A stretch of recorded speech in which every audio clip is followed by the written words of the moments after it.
Alright, ladies and gentlemen, I am digging a very large pit out right now, trying to get to the bottom of a pit. It's one that we found a long time ago. I haven't quite dug it out yet. And I dug this side all the way down about 5 feet before I hit solid ground, and there's a bunch of clay in that side, but this side isn't clay, but it has tons of limestone rocks in there and lots of brick and stuff. You see that brick? Decomposing brick. And I am starting to get pottery. So I think I'm gonna keep digging down here. It's like a solid brick down there, solid limestone. So they definitely dumped in there a bunch of limestone rocks, probably from the house. So gotta try to dig down there. It's insanely hot. It was 106 yesterday, which is so hot. But we're gonna dig this out the best that we can so we can try to get down to it, because I'm putting the detector down there and there's a bunch of iron in there. So hopefully we have a pit with bottles in it and other relics and goodies, but if not, we'll find out. Bob's got an Indian head penny, and this is the place where they're all Civil War era. Two 1864s and a 1859. Let's see what he's got. Not a fatty, it says. So well, check it out. I'm gonna have to do a close-up, I think.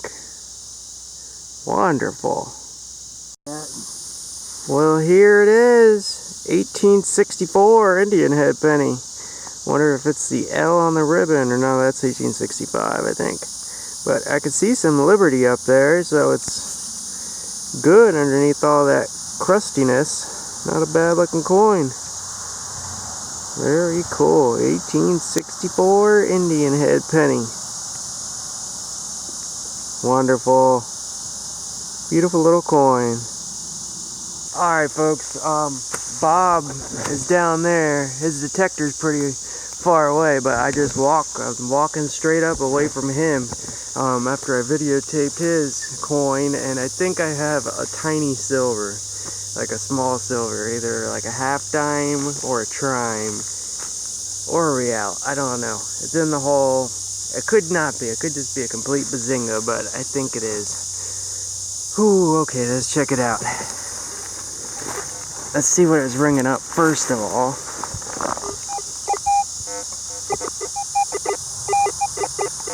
66 to like 77. See that? Oh, it's like a tiny little silver, I think. It's prime size. I think I see Lady Liberty seated. I think I just got sat down. Half dime. Okay, I'm not going to rub it. Oh, yes.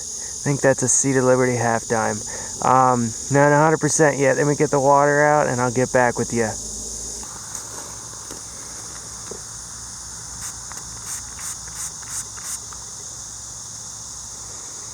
Oh my God, it's a seated Liberty half dime. Yes. Oh, I've never found a half dime. This was like a huge bucket list item for me. Finally got one. Oh my word. I'm gonna have to work on this and get it cleaned up a little bit so I can get a date. Oh man. I am shaking like a leaf. Alright, let me try to get it cleaned up and check your so we can show you the date out. Oh, I'm stuttering. Oh, that's awesome. Half dime.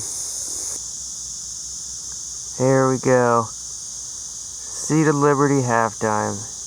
It is so worn you can barely see it, and I can't even really see a date. It's 18 something. I'm gonna have to put it down. I'm shaking like a leaf. United States of America. Wowzers. I'll try to get a date for you. Huge bucket list coin for me. Seated Liberty halftime. I think it might even be 1830 something, but I'm not sure. Alright folks, yeah, this is by where Bob found his like 1700s gold ring. See that pottery? That's that like blue feather edge pottery. From what I hear, this is like 1700s. Like the blue on the end. Supposedly, from like, I've seen that on like aqua chigger videos and stuff, that the blue feather edge is 1700. So that's right by where his ring came from. Alright, I think we're on the money now, ladies and gentlemen. We got a nice signal down here. It sounded, let me try to find this piece. It sounded just like this.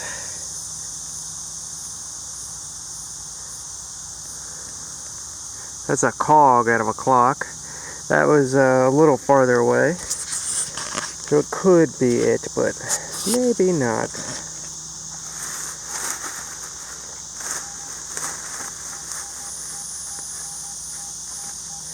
'83, pretty close to the surface. At halftime was a little deeper though. And all these roots are brutal. Okay, the pinpointer says it is up, more or less, so let's check it out.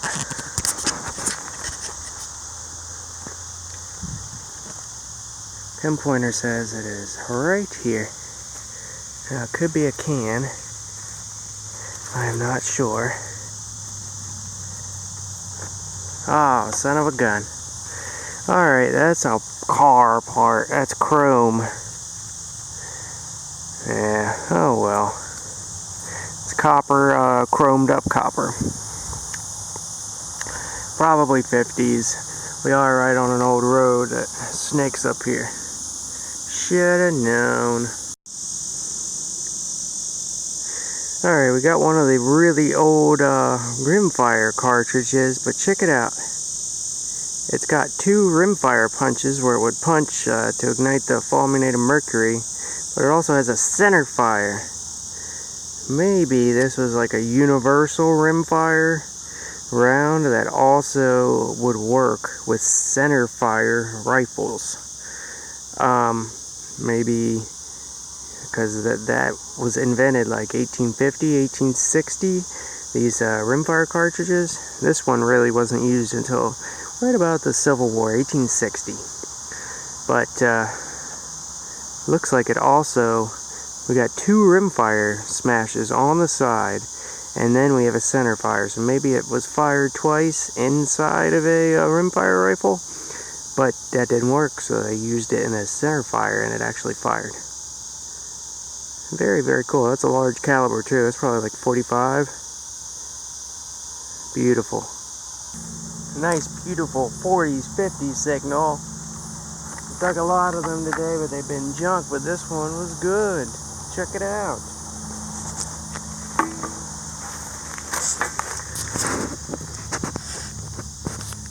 Got coppery bits showing. Oh yeah, that's gonna have patent info on it. Gotta be very, very careful because it's kind of broken.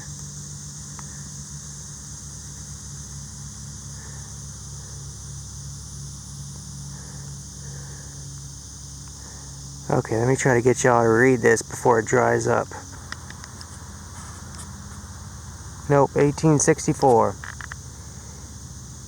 March 15th, 1864. I cannot read what that top patent. Patented March 15th, 1864.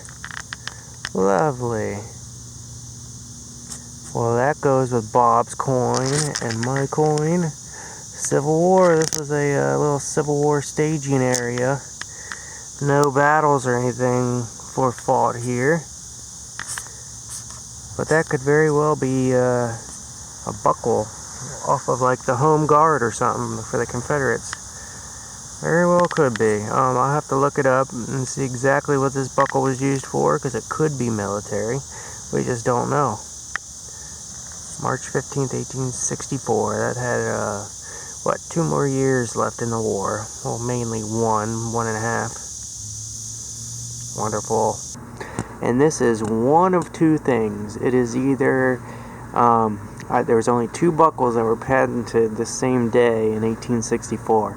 One of them was like a shoe buckle, and the other was a sling buckle off of a drummer boy's drum during the Civil War, patented in Ohio. I'll try to get the pictures to show you, but one of these in like perfect condition sells for $200 right now on a Civil War website. It has a little bit different writing on it, and the other one really doesn't have any of the writing on it, but I'll try to show it to you. So it's either one of two, a shoe buckle or a sling buckle off of a drummer boy's drum. Alright, we're back. I got Bob's finds and my finds. Let's go over them. We'll start off with Bob's here. You got a couple pieces of an old kid's cap gun.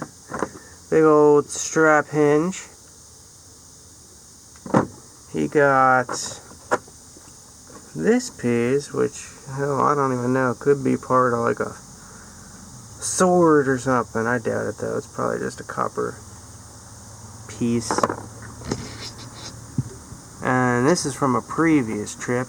He wasn't sure exactly what it was, but that is definitely a trigger guard off of a rifle. It's a little bent up and beat up, but definitely a trigger guard. I've found these before.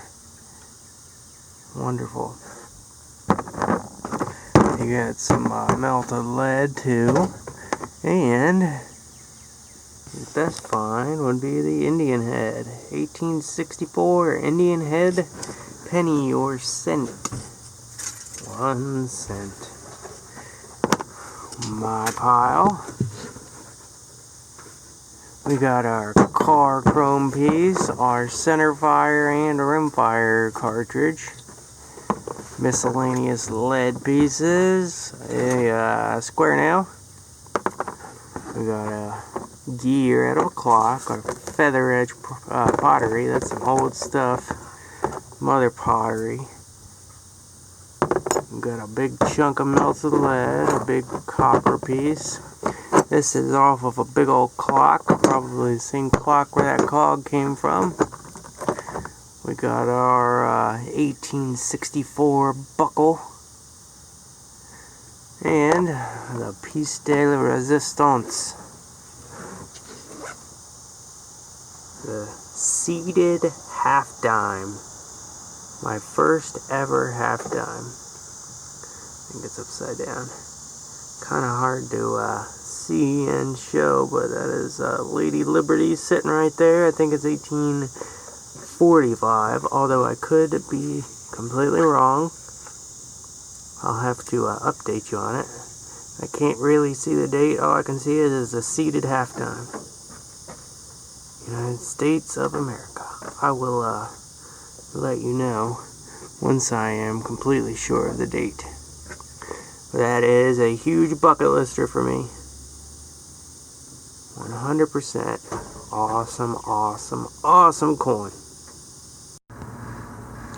Alright folks, so I got the half dime cleaned up. And it is an 1843. I used a little bit of lemon juice to get some of that black off of there. And it's 1843. And it actually has a mint mark. I could see it with the loop. I don't know if you'll be able to see it, but there's an O mint mark.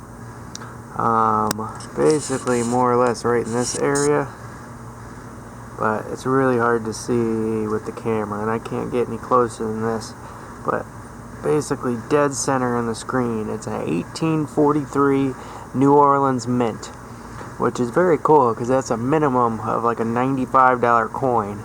And this definitely is in good condition, G4.